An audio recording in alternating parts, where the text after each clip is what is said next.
அஸ்ஸலாமு அலைக்கும். நான் உங்கள் ஷிஃபா குக்கிங்லேருந்து பேசுகிறேன். இன்றைக்கி நம்ம என்ன ரெசிபி பார்க்க போகிறோன்னா அவரைக்காய் பொரியல். அவரைக்காய் பொரியல் எல்லோரும் ஒவ்வொருத்தர் ஒரு ஒரு மாதிரி பண்ணுவீங்க.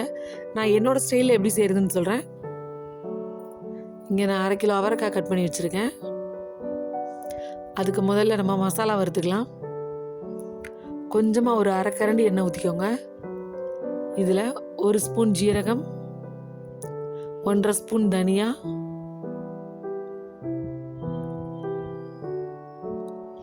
ஒரு 5 காஞ்ச மிளகா, தேங்காய் வந்து உங்கள் தேவைக்கு தக்கன சேர்த்துக்கலாம்.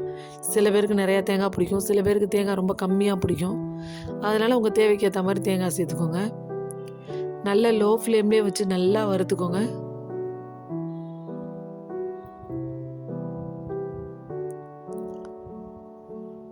நல்லா வறுத்துருச்சு. இப்போ அடுப்பு ஆஃப் பண்ணி இதை நல்லா ஆற வச்சுருங்க. ஆறட்டும். இப்போ நம்ம தாளிக்க ஆரம்பிக்கலாம். ஒரு கடாயில் தேவையான அளவு எண்ணெய் ஊற்றி முதல்ல கடுகு போட்டு பொரிய போட்டுறேன். கடுகு பொரிஞ்சவுடனே ஒரு 1/2 ஸ்பூன் கடலைப்பருப்பு சேர்த்துக்கிறேன். கடலைப்பருப்பும் கொஞ்சம் பொரியட்டும். அது பொரிஞ்சவுடனே ஒரு பெரிய வெங்காயத்தை கட் பண்ணி இதில் சேர்த்துருக்கேன்.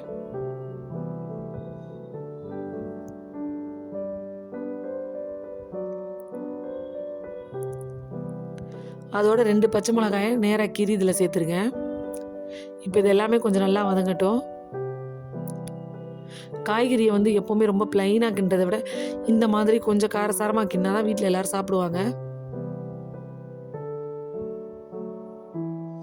இப்போ இதில் 2 கொத்து கருவேப்பிலையும் சேர்த்துக்கிறேன்.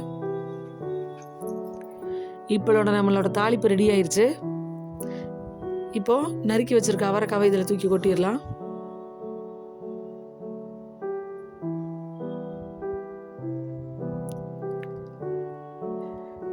இதில் ஒரு 1/4 ஸ்பூன் மஞ்சத்தூளும் இந்த அவரைக்காய்க்கு தேவையான அளவு உப்பும் சேர்த்துருவோம்.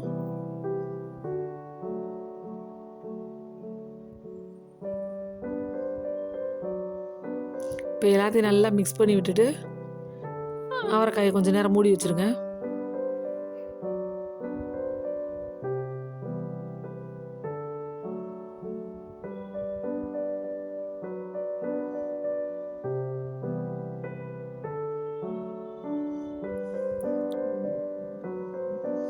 இப்போ கொஞ்ச நேரம் கழிச்சு திறந்து பார்க்குறேன். பாருங்கள், கொஞ்சம் வதங்கிருச்சு. மறுபடியும் எல்லாத்தையும் நல்லா ஒரு மிக்ஸ் பண்ணி விட்டு ஒரு நிமிஷம் மட்டும் இப்போ திரும்ப மூடி வைங்க. ரொம்ப நேரம் மூடி வச்சிடாதீங்க. அவ்வளோதான், 1 நிமிஷத்துலேயே ஓப்பன் பண்ணிடுங்க. பாருங்கள், பாதி அளவுக்கு வெந்துருச்சு.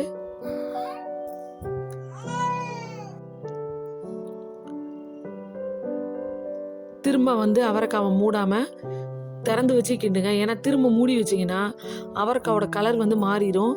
ஒரு மாதிரி ப்ரௌன் கலரில் ஆயிரும். நம்ம இந்த மாதிரி திறந்து வச்சு கிண்டும் போது கலர் மாறாமல் நல்லா க்ரீன் கலரில் இருக்கும். பாருங்கள், இப்போ அவரைக்காவும் நல்லா வெந்துருச்சு. இப்போ நம்ம வறுத்து வச்சலே அந்த மசாலாவை மிக்சியில் போட்டு இந்த மாதிரி கரகரப்பாக நான் நுணுக்கியிருக்கேன். பாருங்கள், இப்போ இந்த பொடி எல்லாத்தையும் அவரைக்காயில் சேர்த்துடலாம். இந்த பொடி சேர்த்ததுக்கப்புறம் ரொம்ப நேரம் வைக்க தேவையில்லை. கரெக்டாக ஒரு 1 செகண்ட் வச்சா போதும். எல்லாத்தையும் நல்லா மிக்ஸ் பண்ணிவிட்டு ஒரு 1 செகண்ட் அடுப்பில் வச்சுருந்துட்டு அதோட அடுப்பு ஆஃப் பண்ணிடுங்க. அவ்வளவுதான், சூப்பரான அவரைக்காய் பொரியல் ரெடி ஆகிடுச்சு. நீங்களும் என்னோடய ஸ்டைலில் ஒரு தடவை ட்ரை பண்ணி பாருங்கள். ட்ரை பண்ணி பார்த்துட்டு எப்படி இருந்துச்சுன்னு எனக்கு கமெண்டில் சொல்லுங்கள்.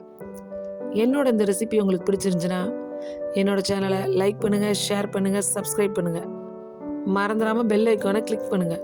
அப்போ தான் நான் போடுற புது வீடியோஸ்லாம் உங்களுக்கு நோட்டிஃபிகேஷனில் வரும். சூப்பர், சப்ஸ்கிரைப் பண்ணுங்க. தேங்க்யூ.